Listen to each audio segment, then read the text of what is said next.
Profesiku sebagai supir truk sudah aku jalani sejak usiaku 19 tahun silam.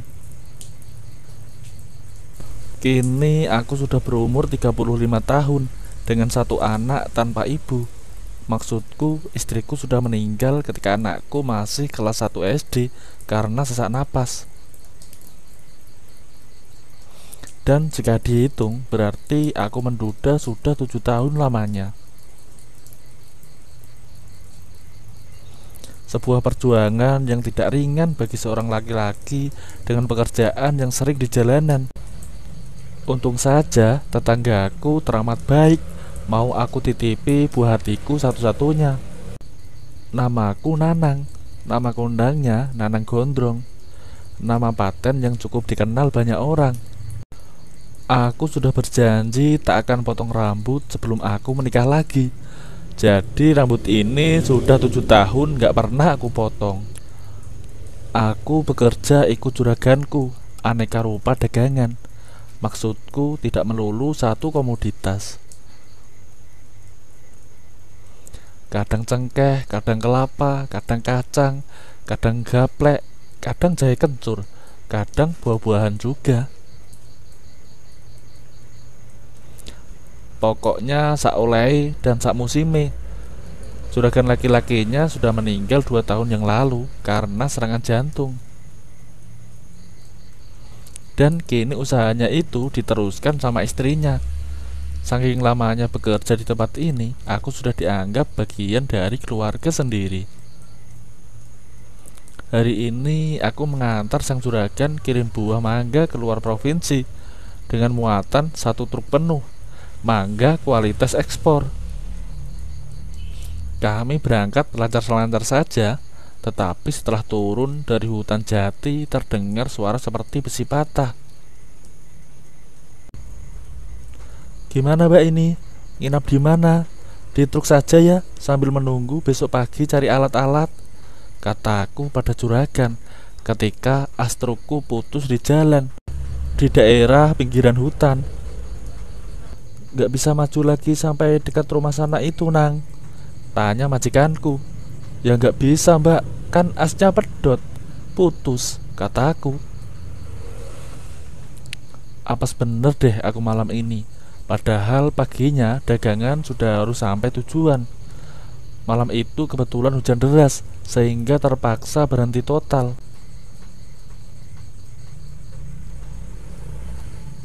Sudah mbak, tidur aja di depan. Aku tak nunggu barang dan tidur di bak belakang, kataku sambil cari lampu senter. Jangan nang, di sini saja.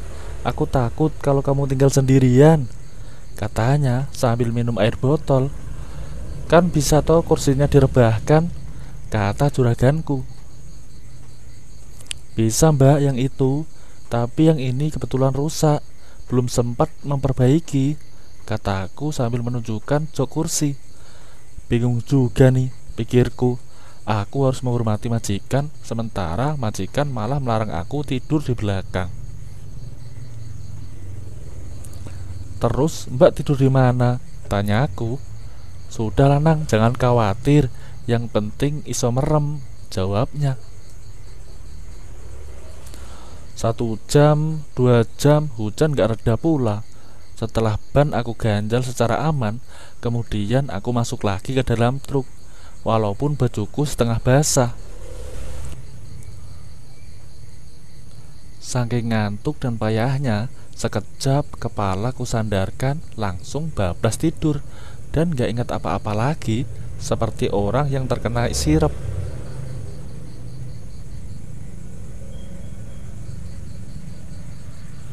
Sungguh aku gak tahu apa yang terjadi. Ketika aku terbangun, kok bisa kepalaku berada di pangkuan Mbak Sri juraganku, dan tangan Mbak Sri diletakkan di atas leherku. Aku bingung, mau tak pindah takut mengganggu tidurnya. Tapi kalau gak aku pindah, dikira aku yang sengaja meletakkannya.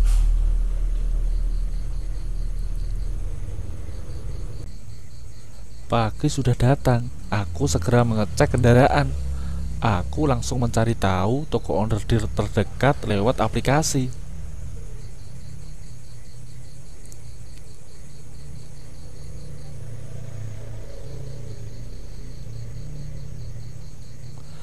Dan benar, tak terlalu lama alat dikirim sesuai yang aku Sherlock. Setelah semuanya beres, perjalanan pun aku lanjutkan.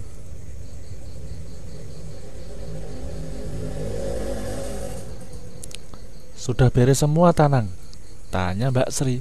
Beres, Mbak, jawabku sambil starter mobil. Tapi kali ini ada sesuatu yang aneh dalam benakku tentang bagaimana berpindahnya kepalaku ke pangkuan Mbak Sri.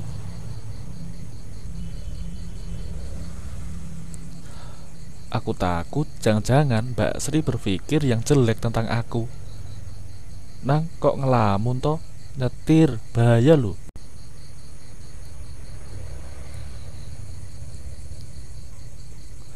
Sentak Mbak Sri yang membuat lamunanku buyar.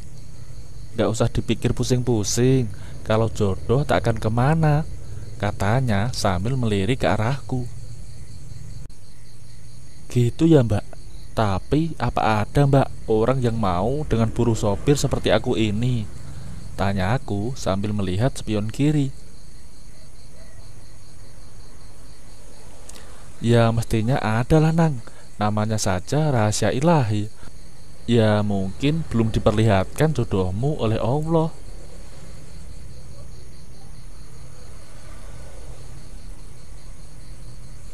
Gitu ya Mbak, mudah-mudahan segera diperlihatkan jodohku ya Mbak, biar ada yang membantu mengurusi anakku. Jawabku tiba-tiba nyelonong saja tanpa kupikir terlebih dahulu. Perjalanan yang biasanya aku tempuh 3 hari pulang pergi, kini nambah setengah hari, sehingga sampai rumah tengah malam. Itu pun hujan terus sepanjang jalan. Setelah truk aku masukkan garasi, biasanya aku langsung pulang. Tetapi karena sudah tengah malam dan hujan gak mau reda, Mbak Sri memintaku untuk menginap di rumahnya. Gak usah pulang Nang, tidur di sini saja. Itu kan ada kamar kosong, bisa ditempati, katanya sambil membuatkan kopi untukku.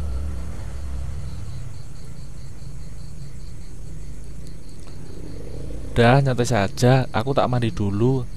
Gak betah dengan keringat ini, katanya terus menuju kamar mandi.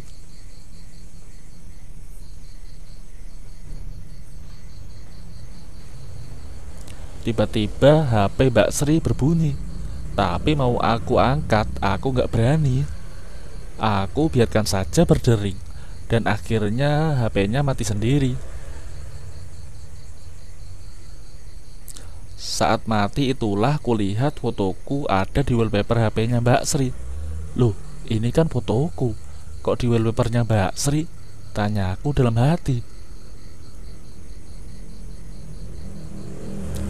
Aku masih gak percaya, dan ku coba lagi aku hidupkan. Ternyata beneran fotoku nongkrong di HP-nya Mbak Sri.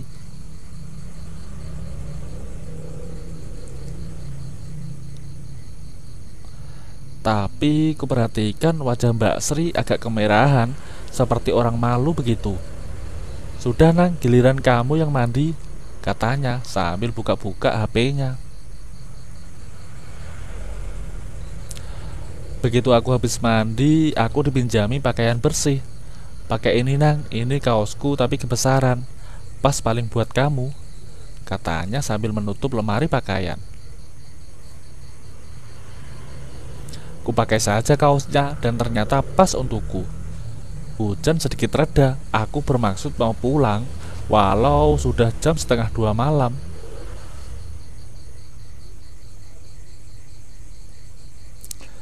Mbak, aku tak pulang saja ya, ini hujan sudah reda, kataku sambil mencari kunci motorku. Mbak Sri diam saja sambil asik bermain HP. Tetapi ketika aku melangkah sampai depan pintu garasi, tanganku ditarik masuk lagi. Nang, kenapa sih kamu gak mau mengerti aku?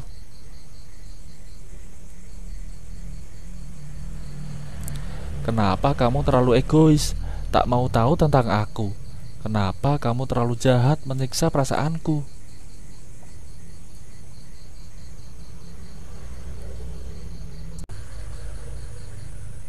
Mbak Sri terus menahan diriku sambil menangis tanpa aku tahu penyebabnya. Aku hanya diam dan bingung mau ngomong apa.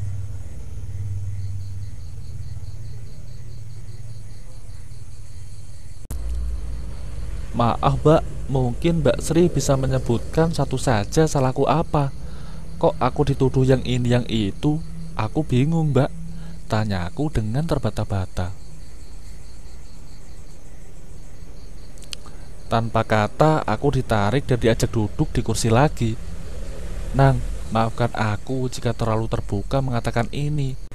Daripada aku tahan yang tak ada penyelesaiannya, katanya. Sesungguhnya aku sangat berharap kamu mau mengatakan, tapi aku tunggu sekian lama, kamu tambah cuek saja.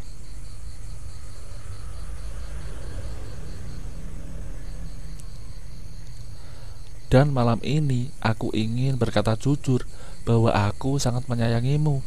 Terserah kamu mau bilang apa, yang penting aku sudah mengatakan apa adanya. Sejenak aku terbungkam, tetapi sebagai laki-laki, aku harus bisa memberi keputusan tegas agar tidak ada ganjalan di hati.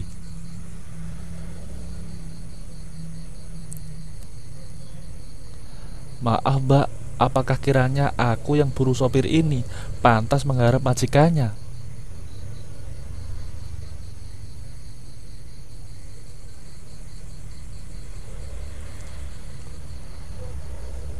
Apakah kiranya Mbak Sri nggak malu dan kecewa nantinya jika aku sampai menikahi Mbak Sri? Kataku sambil berkaca-kaca mataku.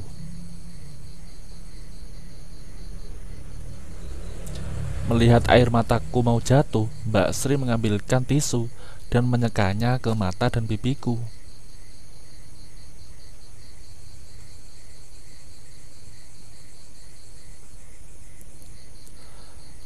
Aku tak mau lagi mendengar kata-kata itu. Kalau kamu merasa laki-laki, ambillah sikap tegas agar aku merasa tak kau ombang-ambingkan, katanya. Baik Mbak, tapi apakah harus...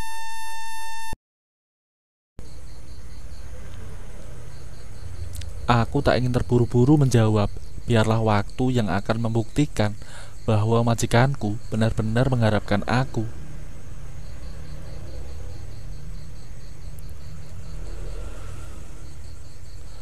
Jika ini jodohku, aku tak akan menghindari. Tetapi kalau ini pelarian kesepian saja, aku akan tinggalkan sekalipun menyangkut pekerjaan.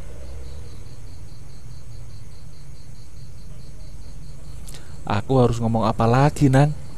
Aku tahu kamu gak percaya dengan kataku.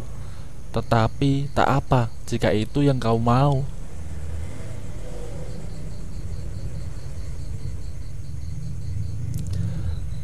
Hanya yang aku inginkan, mulai malam ini kamu harus mengerti sebuah perasaan. Perasaan wanita setengah baya yang sedang mengharap ketulusan. Cinta dari laki-laki yang cuek, tetapi sangat aku cintai. Begitu kata Mbak Sri sambil duduk dirinya di kursi panjang. Kemudian aku mendekati Mbak Sri yang tengah duduk di kursi panjang. Dan aku gak menyangka Mbak Sri menarikku dengan pelan. Hingga pelan-pelan sesuatu pun terjadi pada kami. Aku pun lama-lama juga mengikuti alurnya Mbak Sri saja. Aku tidak mau membuat ia kecewa malam itu. Hingga pagi pun menjelang, kami baru selesai dari kegiatan yang sangat sakral itu. Tak pernah terfikirkan di benakku jika akan terjadi hal seperti ini. Ini pertama kalinya aku